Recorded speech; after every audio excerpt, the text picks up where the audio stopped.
Hello everyone, welcome back to my channel GS question paper. आज हम लोग इसमें यूपी करंट अफेयर्स क्विज का ये सेकंड है वीडियो। अभी मैंने पिछले हफ्ते भी एक डाला है यूपी करंट अफेयर्स से रिलेटेड। चलिए आज इसमें से 15 क्वेश्चंस को सॉल्व करेंगे जो कि मोस्ट इंपॉर्टेंट है।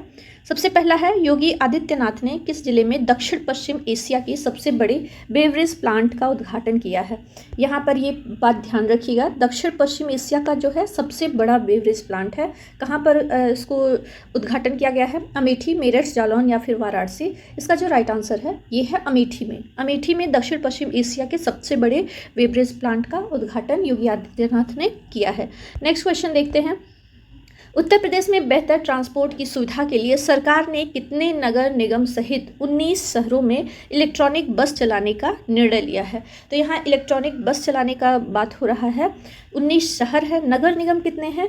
11, 14, 17 या फिर 15 नगर निगम। तो इसका जो राइट आंसर होगा ये होगा 17 नगर निगमों में ये इलेक्ट्रॉनिक बसें चलेंगी। तो यहाँ पे थर्ड ऑप्शन जो है वो हम लोगों का राइट आंसर हो जाता है। नेक्स्ट क्वेश्चन देखते हैं। 22 सितंबर से 2 अक्टूबर तक ज्ञान कुंभ की थीम पर, थीम क्या थी आप लोग थीम को ध्यान से देखिएगा। ज्ञान कुंभ की थीम पर राष्ट्रीय पुस्तक मेले का आयोजन किया गया है। लखनऊ के बलरामपुर गार्डन में पिछली बार भी यहीं पर किया गया था इसका आयोजन। इस आयोजन का कौन सा संस्करण था? यहाँ पर संस्करण पूछ रहा है। ये भी पूछ सकता है अगर जो क्वेश्चन चेंज किया जाए, कब से कब तक इसका आयोजन हुआ। तो आप लोग डेट याद रखिएगा, सितंबर में हुआ था, 22 सितंबर से 2 अक्टूबर तक, गांधी जयंती तक। इसके बाद इसकी थीम अगर जो पूछे तो ज्ञान कुंभ है। और इसका संस्करण कौन सा था? तो ये 20वां संस्करण था। यहाँ पर फोर्थ ऑप्शन जो है वो हम लोगों का राइट आंसर है। 20वां संस्करण आयोजित हुआ था। नेक्स्ट क्वेश्चन देखते हैं। केंद्र सरकार के द्वारा उत्तर प्रदेश के किन किन शहरों में यूनिटी मॉल देने की घोषणा की गई है? लखनऊ, आगरा, वाराणसी, मेरठ, लखनऊ, बाराबंकी, आगरा, गोरखपुर, मेरठ, मथुरा, अयोध्या, कन्नौज। इसमें से राइट आंसर आप लोग गेस करिएगा, कौन से ऐसे 3 शहर हैं जहां पर यूनिटी मॉल देने की घोषणा केंद्र सरकार के द्वारा की गई है?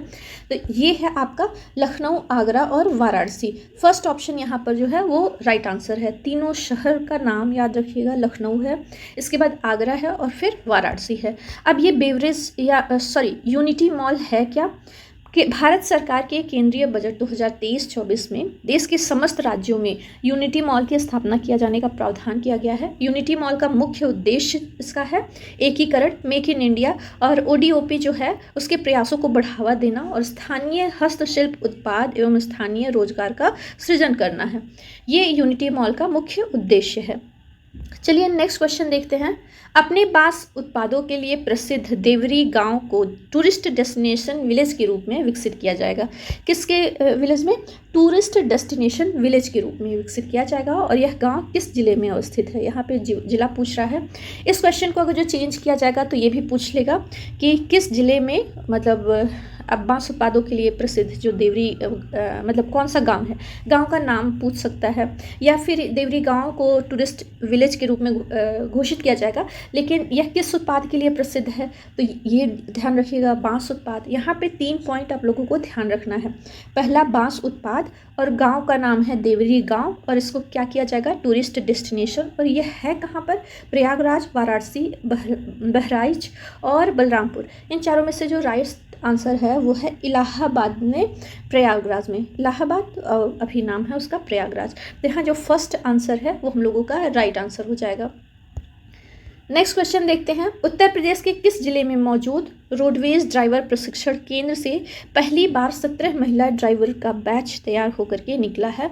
तो ये पूरे उत्तर प्रदेश सहित पूरे देश में पहली बार ऐसा हुआ है कि 17 महिला ड्राइवरों को प्रशिक्षित करके यहाँ पर उनको निकाला गया है। लखनऊ, कानपुर, मेरठ या फिर झांसी। तो अगर आपको पता होगा कहाँ पे ये रोडवेज ड्राइवर प्रशिक्षण केंद्र है तो आप लोग आंसर कर ही लिए होंगे। सेकेंड ऑप्शन यहाँ पर कानपुर जो है वो इसका राइट आंसर है। कानपुर में है रोडवेज ड्राइवर प्रशिक्षण केंद्र। और इसी तरीके से रोडवेज ड्राइवर प्रशिक्षण केंद्र आपके गोरखपुर में भी खुलने के लिए प्रस्ताव पारित हो चुका है। नेक्स्ट क्वेश्चन देखते हैं। राष्ट्रीय बाघ संरक्षण प्राधिकरण यानी कि जिसको बोलते हैं NTCA की रिपोर्ट के अनुसार वर्ष 2022 तक उत्तर प्रदेश में बाघों की कुल कितनी जनसंख्या है? तो अभी हम लोग 22 का ही आंकड़ा देखेंगे। बाघ जनगणना 2 वर्ष के उपरांत होती है। तो अभी यहाँ पे जो राइट आंसर है 205 है, 212, 195 या 215, इसका राइट आंसर आप लोग गेस करिएगा। इसका जो राइट आंसर है अभी के हिसाब से 205 बाघों की जनसंख्या जो है वो 205 है उत्तर प्रदेश में। इसमें पहला आंसर जो है वो राइट आंसर हो जाता है। नेक्स्ट क्वेश्चन देखते हैं। उज्ज्वला योजना के तहत 1.75 करोड़ लोगों को मुफ्त एलपीजी कनेक्शन देने वाला देश का पहला राज्य है। हरियाणा, उत्तर प्रदेश, बिहार या फिर छत्तीसगढ़? तो इसका राइट आंसर जो हो जाएगा वो है आपका उत्तर प्रदेश है। किसमें है? उत्तर प्रदेश जो है वो आपका अभी हम लोग यूपी से ही रिलेटेड पढ़ रहे हैं, तो इसका जो राइट आंसर हो जाएगा वो उत्तर प्रदेश ही हो जाएगा। उज्ज्वला योजना के तहत 1.75 करोड़ लोगों को मुफ्त एलपीजी कनेक्शन देने वाला देश का पहला राज्य उत्तर प्रदेश बन गया है। नेक्स्ट क्वेश्चन देखते हैं। वर्ष 2022 में 31 करोड़ पर्यटकों के साथ घरेलू पर्यटन के आगमन के मामले में, यहाँ पर मतलब जो करोड़ पर्यटक का आंकड़ा दिया गया है इसमें विदेशी के साथ साथ घरेलू पर्यटक भी हैं। उत्तर प्रदेश का देश में कौन सा स्थान रहा है? पहला, दूसरा, तीसरा या फिर चौथा? तो घरेलू पर्यटकों और विदेशी पर्यटकों मतलब टोटल 31 करोड़ पर्यटकों के साथ देश में पहला स्थान है उत्तर प्रदेश का, जहां पर इतने बड़ी संख्या में पर्यटक आए हैं घूमने के लिए। नेक्स्ट क्वेश्चन हम लोग देखते हैं। उत्तर प्रदेश सरकार ने किस योजना के तहत 1.57 करोड़ मुफ्त बिजली कनेक्शन प्रदान किए हैं? उज्ज्वला योजना, सुमन योजना, प्रधानमंत्री समर्थ योजना या सौभाग्य योजना? ये चारों की चारों योजनाएं ही बहुत ही इंपॉर्टेंट हैं, इनके बारे में आप लोगों को पता होना चाहिए। उज्ज्वला योजना के बारे में आप लोग जानते ही हैं, ये आपका है एलपीजी गैस कनेक्शन जो होता है उसको वितरित करने पे, तो ये हम लोग का आंसर नहीं होगा। दूसरा है सुमन योजना। सुमन योजना क्या है? इसका पूरा नाम अगर जो करें तो सुरक्षित मातृत्व आश्वासन योजना है। सुरक्षित मातृत्व आश्वासन, तो ये भी हम लोगों का आंसर नहीं होगा। प्रधानमंत्री समर्थ योजना, ये कपड़ा के क्षेत्र में क्षमता निर्माण के लिए प्रमुख कौशलों का विकास करने से संबंधित है, तो कपड़े के क्षेत्र में है, तो ये भी नहीं है। सौभाग्य योजना, यहाँ पे फोर्थ ऑप्शन जो है वो हम लोगों का राइट आंसर होगा। इसमें है आर्थिक रूप से जो गरीब लोग हैं इनको बिजली का मुफ्त कनेक्शन दिया जाएगा। इसकी शुरुआत कब की गई है? तो ये की गई है 2017 में। और इस योजना में अगर जो पूछा जाए सौभाग्य योजना में शीर्ष राज्य कौन सा है, तो आपको बता दें शीर्ष राज्य उत्तर प्रदेश नहीं है, राजस्थान है। राजस्थान जहाँ पे सबसे ज़्यादा आपको मुफ्त कनेक्शन दिया गया है। नेक्स्ट क्वेश्चन देखते हैं। 21 से 25 सितंबर तक 2023 मतलब 2023 में 21 से 25 सितंबर तक यूपी के पहले अंतर्राष्ट्रीय व्यापार मेले का आयोजन किस स्थान पर किया गया है? दिल्ली में किया जाता है, प्रगति मैदान में। तो इसी तरीके से यूपी में पहला अंतर्राष्ट्रीय व्यापार मेला आयोजन किया गया है। कब किया गया है? 21 से 25 सितंबर में। तो कहाँ पर किया गया है? तो इसका राइट आंसर क्या होगा? गाजियाबाद में, ग्रेटर नोएडा में, मेरठ में या फिर आगरा में? इसका राइट आंसर आप लोग गेस कर ही लिए होंगे, ये किया गया है ग्रेटर नोएडा में। इसका उद्घाटन पूछ सकता है कि इसका उद्घाटन किसने किया था, तो बता दें राष्ट्रपति द्रौपदी मुर्मू जी ने इसका उद्घाटन किया था। बस 2 ही पॉइंट, मतलब कब से कब तक आयोजन हुआ, पहला अंतर्राष्ट्रीय व्यापार मेला है इसलिए मोस्ट इंपॉर्टेंट हो जाता है। किस जगह पे किया गया? तो ग्रेटर नोएडा। और इसका उद्घाटन किसने किया? तो राष्ट्रपति द्रौपदी मुर्मू जी ने। नेक्स्ट क्वेश्चन देखते हैं। अक्टूबर 2023 में यूपी के प्रतापगढ़ जिले में के कितने रेलवे स्टेशनों के नाम बदल दिए गए हैं? तो आपको बता दें 2 स्टेशन, 3, 4 या फिर 5 रेलवे स्टेशनों के नाम। तो इसमें से जो राइट आंसर हो जाएगा, यूपी का जो प्रतापगढ़ जिला है इसके 3 रेलवे स्टेशनों के नाम बदल दिए गए हैं। यहाँ पर 3 रेलवे स्टेशन का नाम मस्ट है। अब इसके बारे में थोड़ा सा हम लोग डिटेल देखते हैं, क्योंकि हो सकता हो अलग से क्वेश्चन पूछ ले कि जैसे प्रतापगढ़ रेलवे स्टेशन का नाम क्या रखा गया, या अंतु रेलवे स्टेशन है उसका क्या नाम बदल दिया गया है, या फिर बिश्नाथगंज जो है उसका क्या नाम रखा गया है। यहाँ पर है उत्तर प्रदेश के 3 रेलवे स्टेशनों के नाम बदल दिए गए हैं। इसमें उत्तर रेलवे लखनऊ मंडल का, मंडल भी पूछ सकता है तो ध्यान रखिएगा, उत्तर रेलवे का ये लखनऊ मंडल का है। कौन कौन सा? प्रतापगढ़, अंतु और बिश्नाथगंज। इन तीनों का नाम अब बदल करके क्या रखा गया है? माँ बेल्हा देवी धाम प्रतापगढ़ जंक्शन। दूसरा अंतु का नाम है माँ चंद्रिका देवी धाम अंतु, और बिश्नाथगंज का नाम है शनिदेव धाम बिश्नाथगंज के नाम से अब इसे जाना जाएगा। नेक्स्ट क्वेश्चन देखते हैं। इसका आप स्क्रीनशॉट भी लेकर के रख सकते हैं ताकि ये चीज़ और एक दो बार पढ़ लेंगे तो आप लोगों को ध्यान मतलब से फिर ये बातें उतरेंगी नहीं।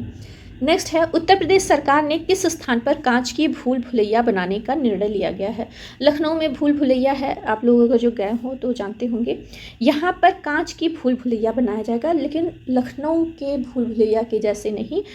मूवीज़ वगैरह में देखे होंगे कि अगर जो कांचों का जो संयोजन है इस तरीके से किया जाएगा कि अगर जो आप घुस रहे हैं तो चारों तरफ आपको अपनी ही परछाई दिखेगी और जो दरवाजे रहेंगे वो कांच से ही ब्लॉक किए रहेंगे। आपको ये धोखा हो सकता है कि सामने डोर है लेकिन वहाँ पे वो नहीं रहेगा। और इस तरीके से भूल भुलैया बनाने का निर्णय लिया गया है, जहाँ पे फर्श से लेकर के छत से लेकर के और दीवार ये सारे कांच से बने रहेंगे। कहाँ पर हो रहा है? Janeshwar Mishra park Lucknow. Kukrail picnic spot ये भी आपके लखनऊ में ही स्थित है। नॉलेज पार्क ये आपका नोएडा में स्थित है वहाँ पर, या लॉयन सफारी पार्क इटावा में। कहाँ पर किया जाएगा इसका जो कांच की भूल भुलैया का निर्माण किया जाएगा? आपका जनेश्वर मिश्र पार्क लखनऊ में। आपको पता होगा जनेश्वर मिश्र पार्क जो है ये पूरे एशिया का सबसे बड़ा पार्क माना जाता है। कुकरेल पिकनिक स्पॉट ये भी मोस्ट इम्पॉर्टेंट हो जाता है अगर जो उत्तर प्रदेश में पूछे वन्य जीव अभ्यारण्य या इस टाइप के क्वेश्चन में, क्योंकि ये जो कुकरेल है ये आपके मतलब पूरे एशिया का सबसे बड़ा जो उसको क्या बोलते हैं मगरमच्छों का प्रजनन केंद्र है। एशिया का सबसे बड़ा मगरमच्छ प्रजनन केंद्र यहाँ पर है कुकरेल में। और जो नॉलेज पार्क है ये तो आपके नोएडा में है। लॉयन सफारी पार्क ये इटावा में है। नेक्स्ट देखते हैं हम लोग क्वेश्चन। खाद्यान्न आम, गन्ना, चीनी, आलू, गेहूं, दूध और हरी मटर, इन सारे मतलब अलग अलग भी डाटा दिया जा सकता है, लेकिन आपको बताना है कि इन सब में उत्तर प्रदेश का देश में कौन सा स्थान है। तो इसको तो आप लोग इजीली गेस कर लिए होंगे कि गन्ना, चीनी, आलू, गेहूं इन और दूध में उत्तर प्रदेश पहले स्थान पर है, लेकिन साथ ही साथ खाद्यान्न और हरी मटर और आम के उत्पादन में भी उत्तर प्रदेश का देश में पहला स्थान है। तो इस पॉइंट को आप लोग ध्यान लीजिएगा। अगर जो सिर्फ पूछे खाद्यान्न में तो वो भी उत्तर प्रदेश है, या फिर आम के उत्पादन में तो उत्तर प्रदेश है, और हरी मटर के उत्पादन में तो ये देश में पहले स्थान पर है आपका उत्तर प्रदेश। चलिए नेक्स्ट क्वेश्चन देखते हैं। नवीन आंकड़ों के तहत दलहन उत्पादन में उत्तर प्रदेश किस स्थान पर है? इस तरीके का क्वेश्चन बहुत आता है। अभी हम लोग नए आंकड़ों के आधार पर देखते हैं, पहला, दूसरा, तीसरा या फिर चौथा। तो आपको बता दें दलहन उत्पादन में उत्तर प्रदेश का स्थान है चौथा। यहाँ फोर्थ ऑप्शन राइट आंसर हो जाएगा। अब अगर जो आप पूछें कि प्रथम स्थान पर कौन है तो ये है एमपी, मध्य प्रदेश। इसके बाद आता है आपका महाराष्ट्र का। इसके बाद आता है राजस्थान का। फिर राजस्थान के बाद आपका यूपी आता है, उत्तर प्रदेश चौथे स्थान पर। इसके बाद आता है कर्नाटका का। इस तरीके से है मध्य प्रदेश, महाराष्ट्र, राजस्थान, उत्तर प्रदेश और फिर कर्नाटका। ये आपको सारे सीरियल वाइज नाम याद रखने चाहिए। नंबर आपका 15 पूछ रहा है, 15 नहीं 16 नंबर का क्वेश्चन है। भारत में नंबर 1 सब्जी उत्पादक राज्य कौन सा है? राजस्थान, मध्य प्रदेश, उत्तर प्रदेश या फिर आंध्र प्रदेश। तो सब्जी उत्पादन में कौन सा राज्य जो है वो पहले स्थान पर है? तो ये है आपका उत्तर प्रदेश। इसके पहले पश्चिम बंगाल था, लेकिन यहाँ पर रिकॉर्ड सब्जी उत्पादन में वृद्धि हुई और फिर उत्तर प्रदेश पहले स्थान पर आ गया है। अगर जो देश की बात की जाए कि मतलब पूरे देश में सब्जी उत्पादन में पहले स्थान पर कौन है और भारत का कौन सा स्थान है, तो पूरे देश में चाइना नंबर 1 पे है अगर जो देशों की बात की जाए, और भारत दूसरे नंबर पर आता है। इसी तरीके से अगर जो दलहन उत्पादन का बात किया जाए पूरे देश में, क्योंकि 2 टाइप के क्वेश्चन पूछे जाते हैं, एक तो प्रदेश से रिलेटेड या देश से रिलेटेड, फिर पूरे वर्ल्ड को ध्यान में रखते हुए, तो दलहन में पूरा मतलब इंडिया जो है वो उत्पादन, उपभोक्ता और साथ ही साथ आयात करने में भी नंबर 1 पर है। उत्पादन, उपभोक्ता, क्योंकि यहाँ पर दालें बहुत ज़्यादा खाई जाती हैं पूरे विश्व में, तो दलहन के उत्पादन में और उपभोक्ता दोनों मामलों में भारत आपका पहले स्थान पर है। आई होप आपको आज का वीडियो अच्छा लगा होगा। प्लीज़ वीडियो को मेरे लाइक करिए और मुझको ज़्यादा से ज़्यादा सपोर्ट करने के लिए मेरे चैनल को सब्सक्राइब कीजिए। मिलते हैं नेक्स्ट वीडियो में किसी और टॉपिक पे। तब तक के लिए बाय बाय।